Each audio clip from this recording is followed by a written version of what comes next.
Agora no tópico 2, nós vamos começar a estudar a nomenclatura dos compostos orgânicos. Então, antes de começar a estudo dessa nomenclatura, nós vamos explicar a nomenclatura de substituintes alquilas. Então, alguns exemplos aqui dos substituintes alquilas mais simples e comuns que nós temos. Por exemplo, quando o substituinte tem apenas um carbono, só deixando claro, o que é um substituinte? Substituinte, ele é um grupo que vai estar ligado a um outro grupo, podendo ser esse grupo, outro grupo, um carbono ou um grupo funcional que contém oxigênio, por exemplo, tá certo? Então, o substituinte está sempre faltando uma ligação nele, representada por esse tracinho aqui, que é onde ele vai estar ligado ou a uma cadeia carbônica ou a um átomo de um grupo funcional, tá certo?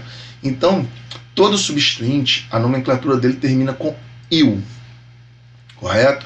Então, quando você só tem um carbono, o prefixo que indica que só tem um carbono é met.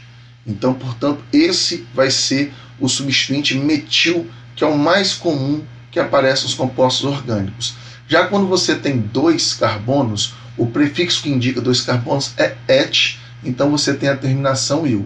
3 carbonos prop, o prefixo é prop, que indica 3 carbonos, com terminação -il fica propil. E 4 carbonos, o prefixo é but, então terminação -il fica butil. Esses grupos alquilas, nós representamos ele com essa letra R. Então esse R indica que o grupo é alquila, ou seja, ele só tem carbonos e hidrogênio nessa estrutura, podendo variar do número de átomos de carbono, correto? Então esse grupo alquila, como eu disse, ele pode estar ligado a agrupamentos que indicam funções orgânicas, como por exemplo, um álcool é toda vez que você tiver uma hidroxila ligada a um carbono saturado, ou seja, um carbono que apresenta apenas ligações simples entre carbonos, tá certo? Então isso vai ser classificado como um álcool. Já uma amina, você teria um nitrogênio ligado a um carbono. E já os aletos de alquila, você tem um halogênio, que pode ser flúor, cloro, bromo e iodo, que a gente sempre representa aqui na química orgânica com a letra X, indicando que pode ser qualquer um daqueles 4 halogênios ali, que está ligado a um carbono que nós chamamos de aleto de alquila, que é um grupo alquil, que poderia ser qualquer um desses 4 que mostrado aqui em cima, ou ainda outros grupos que contenham mais do que 4 carbonos, podem ter 12 carbonos, uma cadeia carbônica bastante extensa, 8 carbonos, 20 carbonos, não tem problema. Se você só tem ligações entre carbono e hidrogênio, e essas ligações são simples, você vai chamar ele de grupo alquil, correto? Bom, então agora aparece para vocês alguns exemplos de nomenclatura usando esses substituintes. Então, essas nomenclaturas geralmente são as nomenclaturas usuais, as nomenclaturas que não passam pela regra da UPAC, tá certo? Essas nomenclaturas usuais, geralmente, elas passam pela nomenclatura do substituinte. Então, já que isso aqui é um álcool, o nome em português seria álcool metil ou álcool metílico, que a gente usa a terminação -ico na nomenclatura de álcoois em português. Aqui está em inglês, né? Metilálcool. Mas em português, então, seria álcool metílico. Já quando você tem a estrutura de uma amina, basta você citar o nome do substituinte e a palavra amina no final. Então fica etilamina ou etilamina, deve se escrever tudo junto. Já quando você tem um halogênio, você dá o nome desse aleto, mais a terminação, né, eto no final, então você vai chamar aqui de brometo de propila, tá certo? Brometo de propila, que é o nome do substituinte. Como aqui ficaria cloreto de butila, tá certo? Colocar esse azinho no final é facultativo, mas geralmente em português se coloca. Então, brometo de propila, que é o nome do substituinte propil, e aqui cloreto de butila, que é o nome do substituinte butil. Então você tem exemplo então, de utilização de substituintes alquilas na nomenclatura usual de algum composto. Alguns outros exemplos aqui. Da mesma forma, você tem o iodo ligado ao metil. Então você tem o iodeto de metila. Já aqui nós temos o álcool etílico, que é bastante comum aí no nosso dia a dia, né? Encontrado nas bebidas alcoólicas, por exemplo, usado também como combustível de automóvel e também agora, nessa época de pandemia, utilizado para fabricação de álcool 70, né? Álcool gel, que está bastante comum aí no mercado. E aqui nós temos outro exemplo de outra amina, assim como o exemplo de cima, você tem o substituinte propil, mais a função amina, então propilamina. E aqui você tem exemplo de outra molécula de álcool, que nesse caso é o álcool ligado ao substituinte butil, então é o álcool butílico, correto? Então essas são exemplos de nomenclaturas usuais que utilizam substituintes, correto? Bom, dois grupos alquilas, eles contêm 3 átomos de carbono, ou seja, nós mostramos que o propil, quando você tem 3 carbonos, o substituinte chama-se propil. Só que existem 2 formas de você desenhar um substituinte propil. A primeira delas é a mais comum, você desenha os 3 carbonos em linha reta e a ligação que está faltando é no carbono da extremidade. Esse carbono, ele é classificado como primário porque ele está ligado a apenas outro átomo de carbono, por isso é classificado como primário. Mas essa ligação poderia estar faltando também no carbono do meio. E esse carbono do meio, como está ligado a outros 2 átomos de carbono, ele é um carbono secundário. Então nós temos que ter nome diferente, já que as estruturas são diferentes. Então essa fica sendo propil apenas. Já essa aqui, como a gente mostrou anteriormente, na aula anterior, quando a gente passa uma linha nesse meio aqui, um lado fica igual ao outro. Então isso é chamado de iso, porque ele fica igual. Então, isopropil é o nome desse substituinte. Então, nós podemos usá-los na nomenclaturas usuais também, como foi mostrado anteriormente. Esse aqui é o cloreto de propila, já esse aqui é o cloreto de isopropila, correto?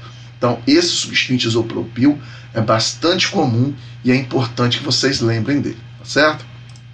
Bom, diferentes tipos de carbono e hidrogênio. Nós temos diferentes tipos de carbono e hidrogênio, como eu expliquei no slide anterior. Nós podemos ter um carbono primário ou um carbono secundário, no exemplo anterior. Mas nós podemos classificar o carbono em primário, secundário e terciário, e até mesmo um carbono sendo quaternário. Bom, o carbono, ele é primário, como eu disse anteriormente, se ele estiver ligado a apenas outro átomo de carbono, ele é classificado como primário.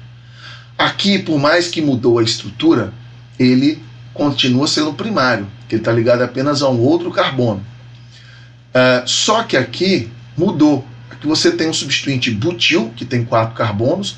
Aqui também você tem 4 carbonos e o substituinte seu também é butil. Só que eles têm estruturas diferentes, então eles têm que ter nomes diferentes. Então toda vez que você vê num substituinte essa estrutura aqui, o CH3CH, no final da estrutura, você vai lembrar do iso, tá certo? E como aqui tem 4 carbonos, você vai dar o nome para esse substituinte total como sendo isobutil, que também é um substituinte importante e que os alunos acabam esquecendo dele. Já esse outro substituinte que também tem 4 carbonos, ele também pode ser chamado de butil e deve ser chamado de butil. E aqui, esse carbono que está faltando a ligação nele, ele é um carbono secundário que está ligado a outros 2 átomos de carbono. Tá certo? Então, portanto, ele recebe o nome de sec-butil. Percebam que aqui o iso não é separado por hífen, ele está junto com o nome butil. Já aqui, esse sec, ele é separado por um hífen. E isso é importante na determinação das regras de nomenclatura que a gente vai ver um pouco adiante. Tá certo? Os prefixos separados por hífen, eles indicam número. Sec, então, de secundário. Já o iso, não. Então, esses números não são considerados na ordem alfabética, na hora de citar os substituintes. Já que o iso, ele é citado, o I é considerado na ordem alfabética, na hora de citar o substituinte.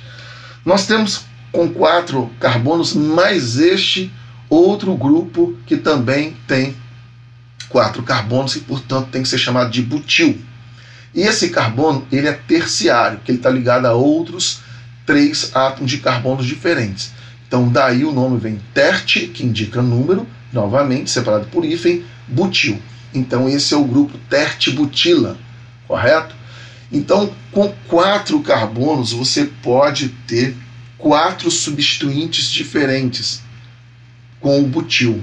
Então você pode ter simplesmente o butil que é em linha reta, você pode ter o isobutil, o sec-butil e o tertbutil. Então é importante vocês darem uma olhada nisso para vocês não esquecerem e não confundirem as estruturas. Tá? Então aqui nós temos exemplos de compostos que na verdade são álcools. Aqui é um álcool butílico, aqui é um álcool isobutílico, e aqui é um álcool sec-butílico, e aqui é o álcool tertbutílico, tá certo? Esses hidrogênios que estão ligados aos carbonos, eles também podem ser classificados em primários, secundários e terciários. Então, se os hidrogênios estão ligados a um carbono que ele é primário, esses hidrogênios são primários. Se o hidrogênio está ligado a um carbono que é terciário, está ligado a outros 3 carbonos, então esse carbono é terciário, esse hidrogênio então é terciário. E se o hidrogênio está ligado ao carbono que é secundário, está ligado a outros 2 carbonos, então esses hidrogênios são classificados como secundários. Aqui neste carbono não tem nenhum hidrogênio ligado nele, mas esse carbono, como mostrou aqui em cima, ele é classificado como terciário. O carbono só vai ser classificado como quaternário caso você tenha 4 carbonos diferentes ligados a ele. Então, resumindo essa nomenclatura de substituintes, os mais importantes aparecem aqui. Você tem o mais comum, o metil, só tem um carbono, depois o etil, esses são os que mais aparecem. Depois você tem o propil, lembrando que você também pode ter o isopropil. O butil nós temos 4 substituintes diferentes, como nós acabamos de ver. Mas se a cadeia carbônica ela se alonga e são 5 carbonos, basta você chamar pentil, que a partir de 5 carbonos segue aquela regra. 5 pent, 6 hex, 7 hept, 8 oct, 9 non e por aí vai. Então, caso você tenha aqui 10 carbonos em linha reta, você teria o prefixo dec, indicando 10, e terminaria com il, então seria o substituinte decil. Já esse isopentil, iso por quê? Porque tem essa estrutura aqui na ponta, essa estrutura, a estrutura iso que nós mostramos anteriormente. E como o total dos substituintes tem 5 carbonos, você tem então o nome de isopentil.